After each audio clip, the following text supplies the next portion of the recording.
Bonjour.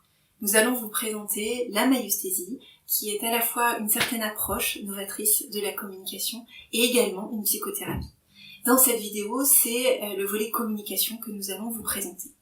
Alors la maïeusthésie propose en termes de communication la posture d'assertivité, qui est le respect de l'autre et l'affirmation de soi.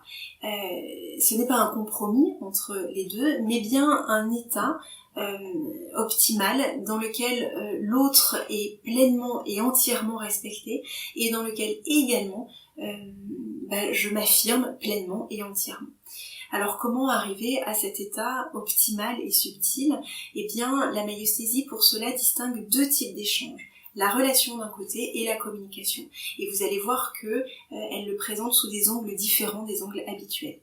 En effet, dans le langage courant, quand on parle de relation, on a tendance à y mettre de la chaleur humaine, en y sent de la proximité. On parle d'ailleurs de relations humaines. Et quand on parle de communication, on a plus tendance à penser transmission, échange d'informations. On parle par exemple d'un service de communication qui va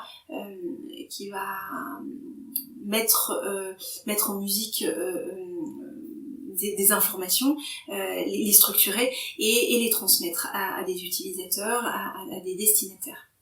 Eh bien, la maïeusthésie propose d'inverser ces deux propositions-là, à savoir que la relation, être en relation, c'est être relié à l'autre via l'information qu'il me donne. Et en fait, c'est être plus attaché à l'information qu'il me donne que à celui qui me donne l'information. Si l'information qui m'est proposée me convient, me va, je vais être contente, tout va bien, l'échange va être agréable. Si en revanche l'information ne me convient pas, à ce moment-là, je vais soit pas être bien, soit essayer de convaincre l'autre. Et dans tous les cas, que l'information me convienne ou ne me convienne pas, mon état émotionnel va dépendre de l'information qui m'est donnée. Et quelque part, je suis vulnérable à l'information que l'interlocuteur me donne. Je suis donc dépendant.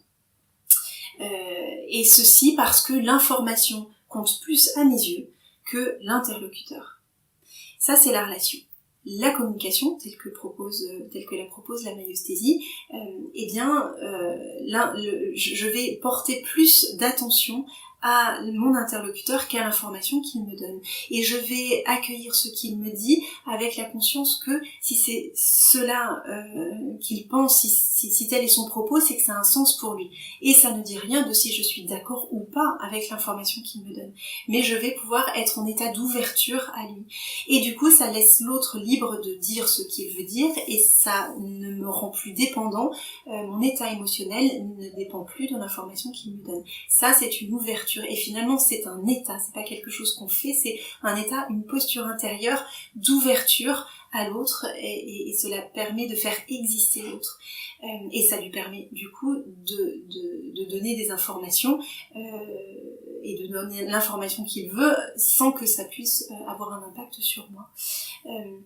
Et d'ailleurs, cette posture de communicant est d'autant plus importante que l'information échangée est sensible ou importante et elle sera d'autant mieux transmise, donc donnée et reçue, et la circulation d'informations en sera améliorée et la qualité de la communication en sera améliorée aussi.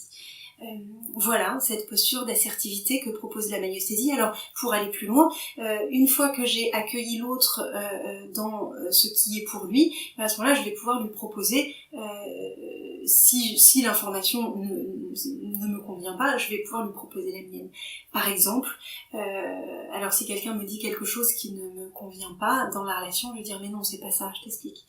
Et dans la communication c'est ah tu vois ça comme ça, d'accord. Je valide l'autre dans le fait que c'est comme ça pour lui. Et après, je vais pouvoir dire, mais tu vois, moi je le vois autrement et expliquer à mon tour. Et dans cette deuxième proposition qui est l'assertivité, je laisse libre l'autre d'avoir sa vision du monde et je vais lui proposer la mienne et chacun va s'enrichir des propos et de la vision du monde de l'autre. Voilà ce que propose la maïeusthésie en termes de communication. Si cela vous intéresse et si vous voulez en savoir plus, n'hésitez pas à regarder les autres vidéos sur le sujet. L'école de maïeusthésie propose des formations en communication et en psychothérapie. Et sur la partie communication, permet de mieux communiquer, de communiquer différemment. Vous pouvez regarder le site internet écoledemaïeusthésie.fr, évidemment nous contacter. Bonne journée, au revoir.